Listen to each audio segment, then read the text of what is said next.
I got some great advice the other day to read my post.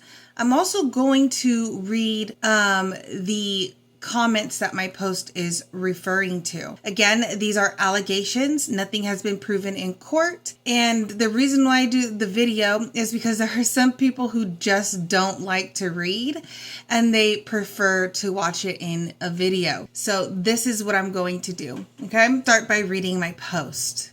I have been wrestling with how I should go about this because of the sensitivity of this matter. I have sat on this and a few other public comments on this matter as well. So I'm just going to lay it out here. I have questions. I'm very confident that there are people who have the answers. I want to first say that these are allegations. They have not been proven in court. Actually, there are very real reasons to this. Last year, there was a comment left on my post. If I was to look deep enough that it would lead me to an exposure of allegations made by previous high school students of inappropriate relationships, communications, interactions with students of Highland High School in Indiana. Slowly, I was able to find just pieces of information, but there wasn't much. Me and a few others were eventually able to have a conversation with someone who was able to confirm some things about this time period of exposure and the high school students.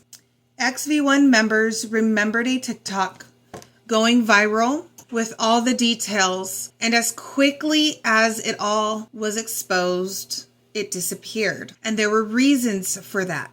There are many people who know and remember. There have been much time passed, and I know I'm taking a risk by making this post and also this current video, but I have questions because since I first heard about this, there's continued public comments made on public platforms. And just to add here, some of these public platforms are TikTok, Reddit, and even YouTube. And, I just didn't go off of just those. I kept in mind the meeting that I had with others about this. Some are going to ask, were the police involved? Yes and no. The victims needed to make a statement, and for whatever reason, they just could not. It takes a lot emotionally and mentally to rehash these events. If we have learned anything from women's stories like Cindy Clementshire and many other women, and I'll even add this, IHOP KC, Daystar, and many other ministries. They tried to tell their stories only to not be believed and made to feel it was them. That can take a toll on anyone. And even just recently, there was a pastor who was exposed, a youth pastor in Elevation Church. So it's not easy coming out when you're the victim of these things. They may not have had the support at that time that they were coming out, and there may have been some other things going on in the background as well that contributed to them going silent and not moving forward. So what happens? They go quiet and the preacher keeps preaching and getting famous and wealthy while they are still dealing with what happened to them. There was a comment made to me from someone and they said, he's just too big. It's going to take a lot of people to out him in this because of their own experience with trying to out.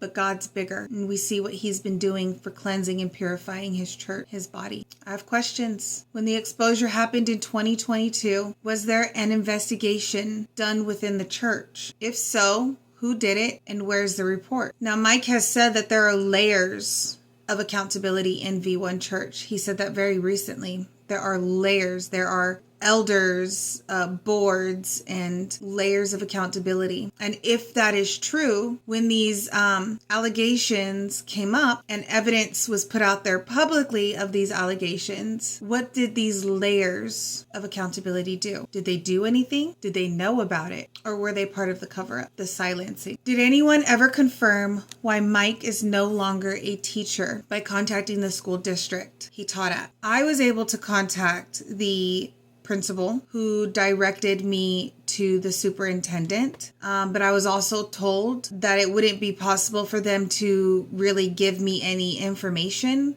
on him or any teachers for that matter, which I understand, the privacy of of that. I am told that there were meeting minutes. And I think it's important to know why somebody was let go or why they're no longer a teacher, what impacted that. So if an investigation was done or is to be done, is someone willing to do what it takes to go find that information out? And by the way, the superintendent was CC'd on our email, so he's aware.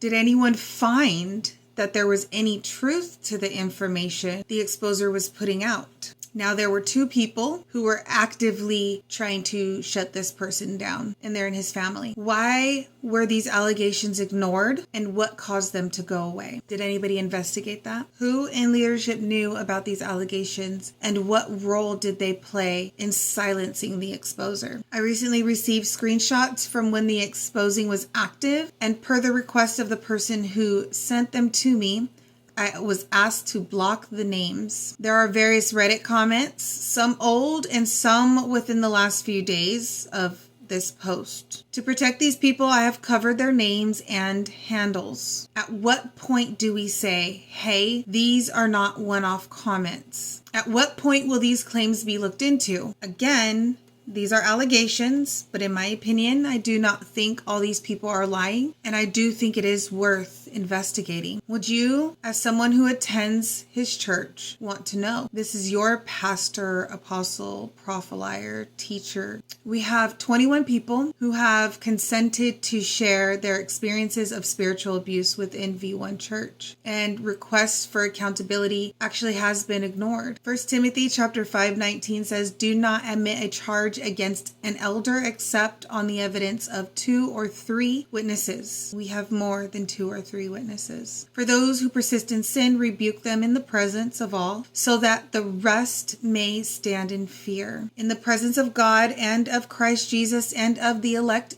angels, I charge you to keep these rules without prejudging, doing nothing from partiality, not be hasty in the laying on of hands, nor take part in the sins of others, keeping yourself pure. The sins of some people are conspicuous, going before them to judgment, but the sins of others appear later. Also good works are conspicuous, and even those that are not cannot remain hidden." Now, there is a newspaper in my post, and it is dated 2009. And this newspaper expresses that the newspaper writer is that Mike was their youth pastor or their children's youth pastor. So this helps us out with the timeline of these specific events as well. Between 2008 to 2010, he was a teacher at Highland High School in Indiana. If anyone wants to see proof of his licensing, you can go to public records by Google, searching teacher license lookup Indiana, and type in his full name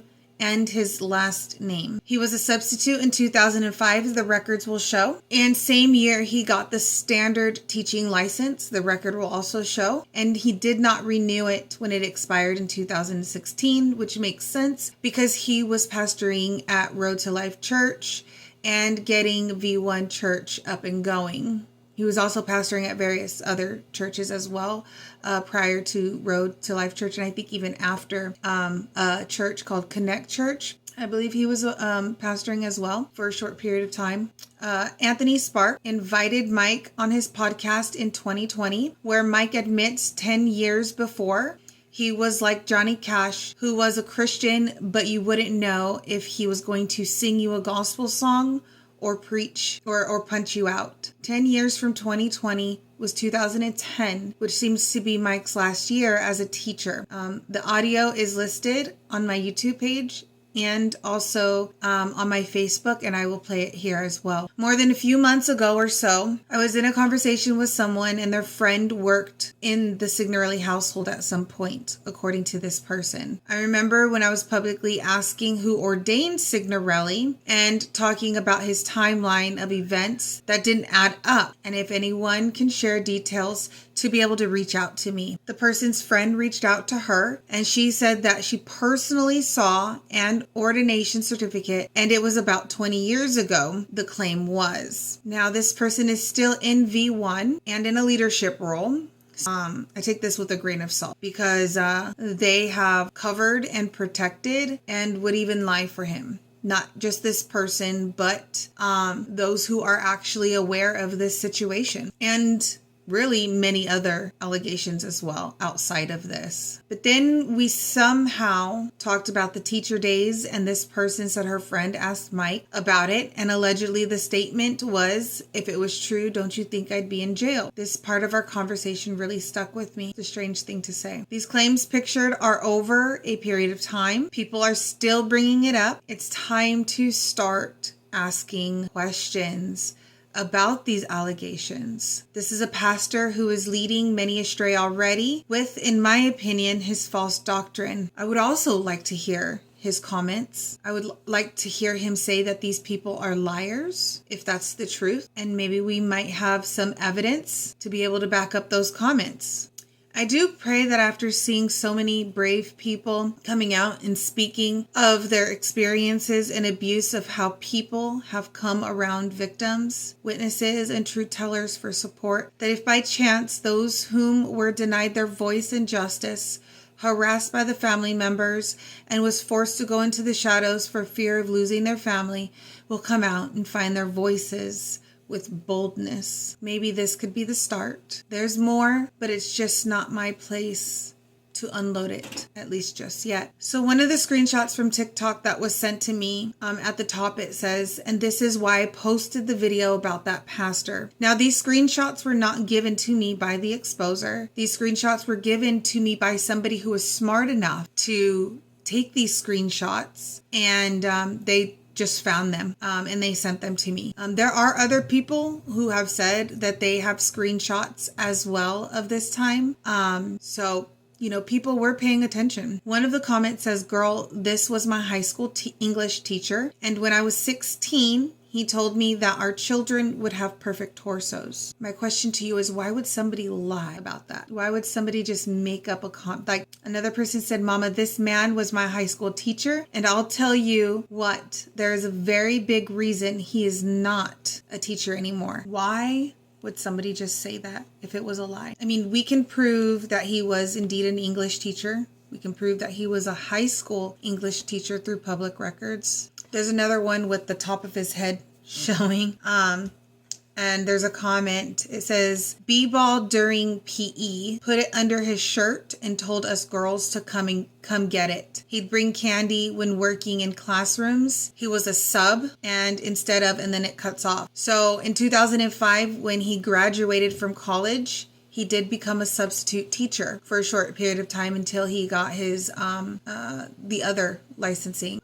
So we can prove that indeed he was a substitute teacher. Again, why would these people lie? There's another comment that says, seems like the creator of this video might have more tea than me, but he stopped teaching for inappropriate relations with teen girls. I don't know the details though, but they know something. Another comment says, he was mine as well from 9th to 11th grade. I looked up to him in those days. I was absolutely shocked after hearing the disgusting stuff he did. Another comment says, I remember not wanting to believe it and later felt disappointed in myself, forever holding him in high regard. Siggs is a master manipulator. Now what's interesting is that they use the nickname Siggs. And if you're part of V1, you know the most popular name to call him is what? Papa Siggs. So this nickname seems to be pretty clear from that time. Students knew him of that nickname, it seems. Another comment says, I was in his English class and the way he was with certain girls creeped me, and then I'm not going to say that word, out, hugging and touching them. I don't know what some girls saw in him at all. And I didn't put it up there, but there's another comment. It says, it had quotes. I guess the person was mocking somebody. Oh, Mr. Signorelli is so hot. These were the comments that would be going around the school, which, is for high school girls and stuff, I guess that is kind of normal, but it gives you the temperature of he wasn't some lame teacher, right? And considering at that time he was in a band called More and Sorrow, so, I'm sure some of those things kind of played a role in how the high schoolers looked at him. And let's not forget he was a youth pastor. Another comment says he was a high school teacher at my school and got fired for sleeping with students. Another person says they heard about this too and wanted to know if there was any evidence of this. And the comment, because we want clarity, right? Because we are just asking questions. Why are these people posting these comments if it's not true, if there's not something true to it? I don't know of any like hard official evidence. My graduating class was his last year and just heard from the other students in my grade what was happening. To my knowledge, all the victims were seniors, and seeing how he would talk to my attractive friends. So they observed this, they heard about this. It was something that was commonly discussed and passed around at this time at the school. So this would be common knowledge of students around that time. This was left on one of my social media platforms. This was put on there 12/26, so the day after Christmas. And I actually didn't see this because TikTok was shut down during that short period of time, and then I don't keep up with it anyways. I don't do it. The reason why I put videos up was just to see if anybody would see my post about leaving V1, because the other person, it seemed the other exposer was able to reach people that were able to confirm and make comments about these allegations.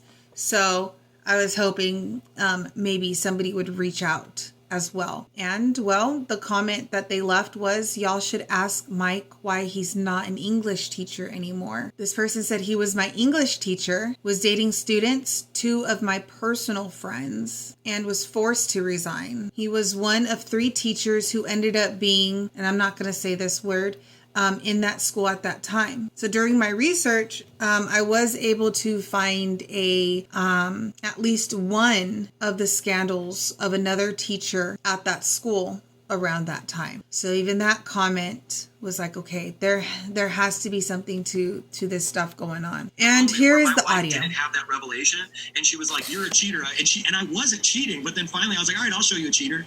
You know, you got anger problems. I don't think I have anger problems. I think I had a few times where I got too angry, but now I'm going to show you anger problems. Yeah. And it's like when we are stuck in that circuitry of sowing negativity, sowing doubt, it's like, and that's why even at V1 Church we say we have to be the people that see the worst but believe the best. Because when you start prophesying and speaking into that, you will manifest that in return.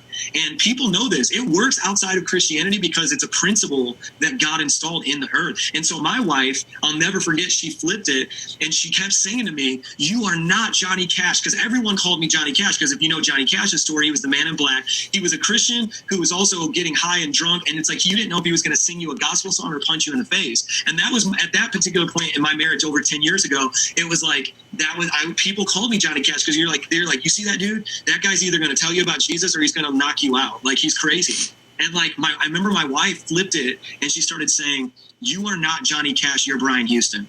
And some of you listening don't know, but Brian Houston has churches in over 23 nations of the world. And honestly, I was drunk while my wife was screaming at me, "You are not Johnny Cash, you are Brian Houston." I didn't look like Brian Houston. I didn't sound like him. And now when you get that voice memo that you hear at the beginning of this podcast about the fastest growing church, I'm manifesting what my wife spoke into me when I looked the complete opposite of it. That's good. So that to me is like when you ask that question about redemptive love. So that video audio, the video was from 2020, 10 years ago. You know, he explained what kind of person he was. At that time, 10 years ago would have been 2010, like I said in my post. And what position was he in? He was a teacher, possibly, around that time. I mean, 2010, I'm sure it wasn't just that year that he was like that. A youth pastor, there's questions. And I think it's reasonable to ask questions. So I'm going to leave it there. But I thank you so much for watching this. And just pray that people will see this and will come out, be willing to share their experience and speak boldly, and to not have fear and not look at the size of his ministry Because if you do look at the size of his ministry and you think he's too big for the truth to come out, then imagine all of those people who are being led astray, thinking that they have a pastor who wouldn't do these things, a pastor who wouldn't lead them astray. Think about those people. God bless you. In the wonderful name of our Lord and Savior, Jesus Christ. Hey y'all, thank you for joining me on this video today. And remember, fear not, speak boldly. And if you would, please hit the like, share, and subscribe button